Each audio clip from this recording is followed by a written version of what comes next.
career calling and confusion.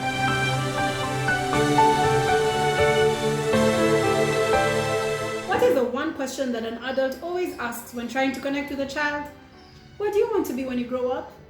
What do you want to be when you grow up? I don't know why I'm talking like that. Anyway, so what do you want to be when you grow up? The path to having an impressive title is not easy. It's long and it's exhausting. And nobody tells you that not everybody is going to go down that path. And honestly, asking a child what they want to be when they grow up is basically setting them up for disappointment. So I'm going to tell you guys my story. Coming from an Ethiopian culture, the pressure was really, really high to be in a field that was impressive and that was fancy and oh my gosh, she an engineer. You know what I'm talking about? And if you're from Uganda, engineer. Hey. And the sad thing is, I fell for it. So by the time I was getting into university, I was like, yo, yes, I do love math and physics. So what's the closest thing I can do? I can tolerate computers, or rather, at least I had some interest in that. And so I decided, you know what, let me do computer science. At the graduation is when you realize that this is still a beginning, that this is still zero. Like, I am yet to grow myself in this field and go out there and do something.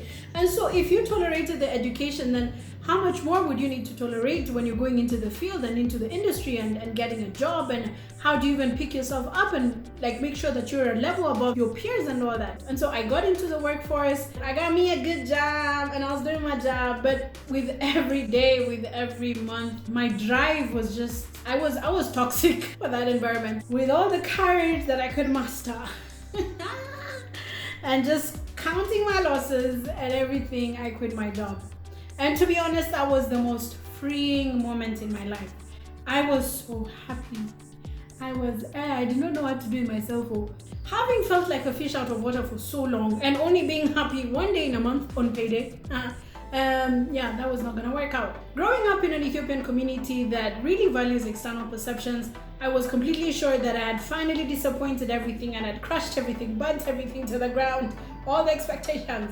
Yeah, the one who is successful is the sister, the engineer. So basically that's how we went down, and I remember at that moment I was like, yes, this is the best place to be because now I can redefine myself. Like a phoenix rising from the ashes, I can be whatever I am meant to be without the pressure or the responsibility of having to answer to a community.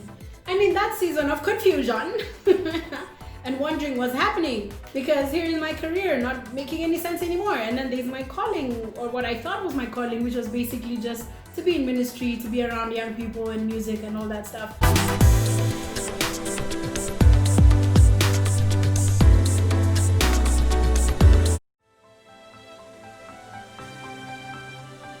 An opportunity came for me to join the Mavuno Church organization as an intern representing Ethiopia. Hey! And so basically one of the things that actually won me over so quick was a mission statement, basically turning ordinary people into influencers of society. And I was like, what? I am sold. Where is it? I am going now. And I wanted to be a voice for the cross-culturally influenced. I wanted to be someone who spoke up about the things that people don't generally want to talk about. That is so amazing because I not only want to become influencer of society, I want to be able to be part of the system that helps other people also shift from being ordinary to being extraordinary influencers of society. And so I was so sold. And that began my journey into the world of ministry. And yes, I was back into leading worship. I was back into Amhanglish, into Amhanglish worship. Amhanglish basically means Amharic and English, bringing them together. Amhanglish, you see what I do? And that's the moment I realized that God had me in the right place all along. But then I was searching after career and after something that was elusive and that just wasn't my place. As Dagi, if you're Kenyan, that's not my place. You know what I'm saying? Everybody has a calling, everybody has a purpose, everybody has a place, and everybody has a designated harvest. There's something that God has set you apart for. There's something that you're supposed to do. So I'm on a path that has shown me that I could either choose my career or my calling. And in the confusion that came from all that, I chose to follow my calling.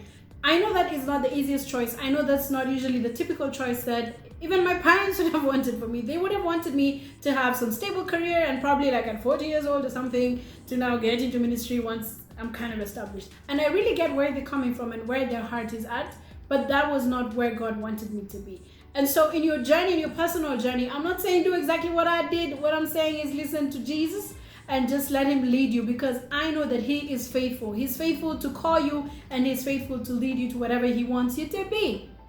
So ladies and gentlemen, next time you want to ask a kid what you want to be when you grow up, change it up a bit, change the script a bit, and ask them what kind of person they would like to be.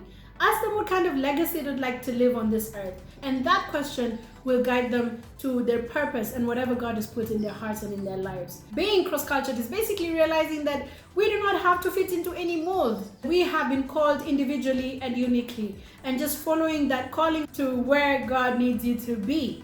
That might be in a career path, that might be in a certain field, in a certain industry. But for me, my place is in ministry, and I'm so happy that I'm back. Woohoo! This is Dagithi Kenyan. Thank you for watching. Remember to like, subscribe, and comment below.